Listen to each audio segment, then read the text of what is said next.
As we've watched these street protests night after night and the continued uprising against systemic racism and police brutality, it's hard not to keep thinking about something that I've seen on a bunch of protest signs in many different cities. Imagine all the many terrible things that have happened that just weren't caught on camera. Particularly when we see disturbing stories like what just happened in Wilmington, North Carolina, which we only know about basically through sheer fluke, because a sergeant conducting an audit stumbled onto a video that had been accidentally recorded by a Wilmington police officer, and the police department, to its credit, told the public what they found. In the video, 3 longtime veteran Wilmington officers who've been on the job since the late 1990s, think about that, decades on the force, are heard saying some truly vile and racist things, with one of them flat out calling for a race war. This is a police officer who's been in there for decades. Quote, "We're just going to go out and start slaughtering them effing N-words. I can't wait. God, I can't wait." The officer adding that a civil war is needed to, quote, and I quote him here, "wipe them off the effing map. That'll put them back about 4 or 5 generations." All 3 officers have now been fired for misconduct.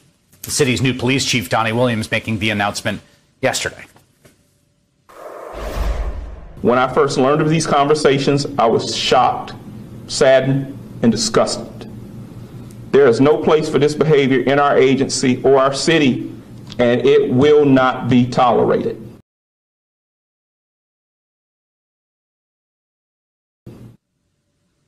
That was his first day on the job, one of his first actions as a head of police in that town.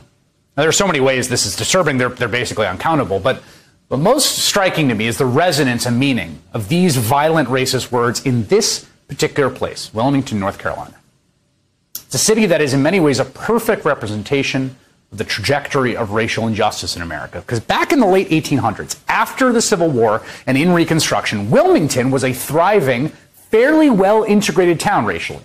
That was thanks to the post-Civil War project of Reconstruction, which used the federal government to actively seek to integrate freemen and women as full citizens, to give them rights and more. And then came what was arguably the only pure coup d'etat in U.S. history, when a white supremacist mob violently wrenched power, overthrowing the city government, killing at least 60 African Americans, slaughtering them, wrenching power back with terrorist, white supremacist, fascist violence to regain white supremacy, a key moment in the destruction of this nation's project of racial equality and reconstruction. To the point where in 2020, Wilmington police officers are fantasizing about a race war where they could shoot black people that would put black Americans back about 4 I want to give all the praises and the honor to Yahweh Bahashem, Yahweh Shah Bahashem, Racha HaKodash, and double honors to the elder apostles and the elder bishops of Great Millstone. Also, a sincere shalom to the other elders, you Akim, you few sisters and you followers of the truth. And let me say shalom to the elect.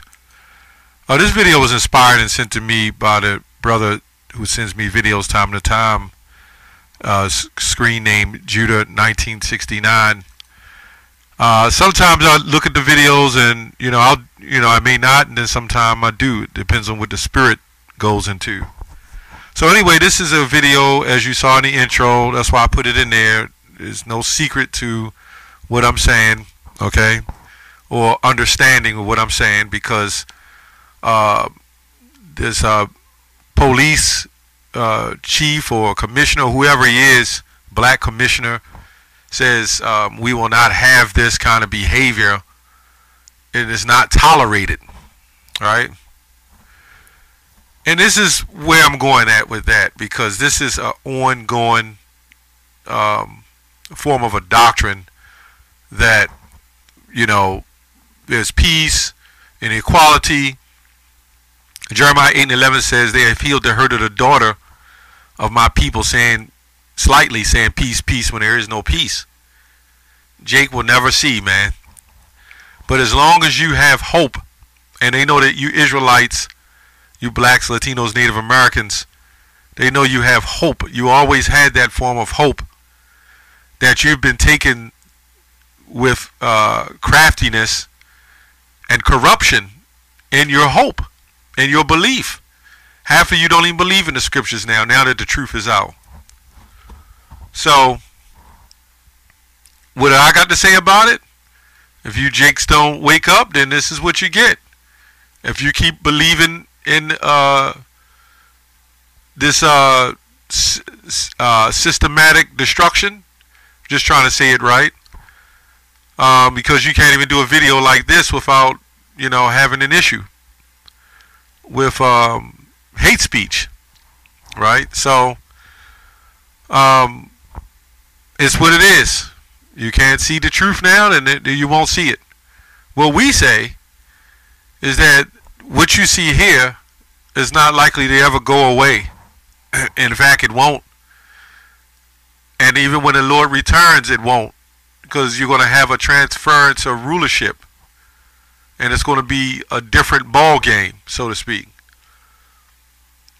So I don't really have to say much on it. It's just the fact that you got Jesse Jackson who set up, Al Sharpton, and all these various other black leaders, corrupt leaders who are set up to help you be more comfortable in your situation. And they'll say, we shall overcome, we shall march.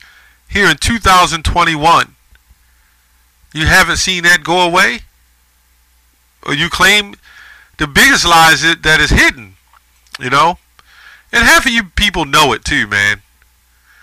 Isaiah 13 and 14. And it shall be as a chased roe, confusion, and as a sheep that no man taketh up. Let me go to Isaiah 13 and 12. I will make man more precious than fine gold, even a man than the golden wedge of Ophir. Okay, therefore I will shake the heavens and the earth, and shall remove out of her place in the wrath of the Lord of hosts, and in the day of his fierce anger. And it shall be as a chased roe as a sheep that no man taketh up. They shall every man turn to his own people, and flee every one to his own country. And every one that is found shall be thrust through, and every one that is joined unto them shall fall by the sword. Right? Their children also shall be dashed to pieces before their eyes. Their houses shall be spoiled, and their wives ravished. So this man said in the interview, I guess the news anchorman, he said that in 1898 everything was peaceful, blacks got along, we was integrated. I don't know where these people have been living at, man.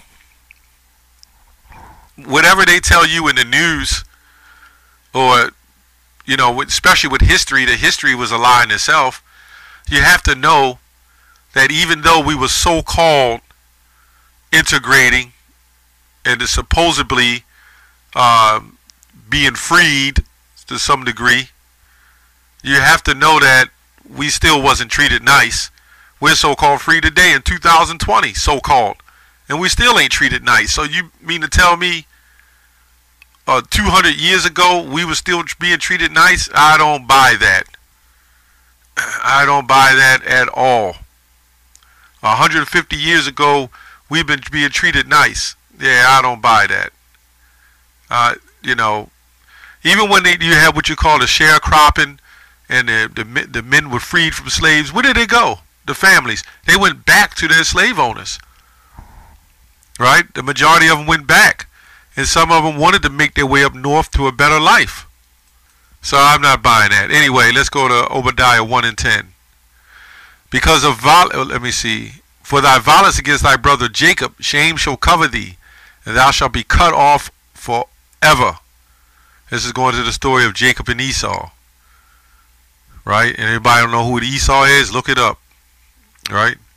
The rulers of darkness. The earth is given into the hand of the wicked. Right?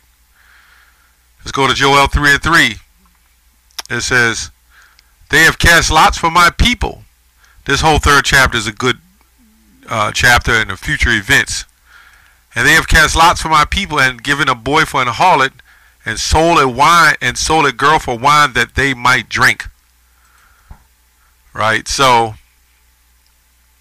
I don't have to say much on this topic. I just wanted to bring this home to the fact that if you are expecting a big change for the better, and you're going to be free, and you're going to, which is so-called free, but you're not going to have racism.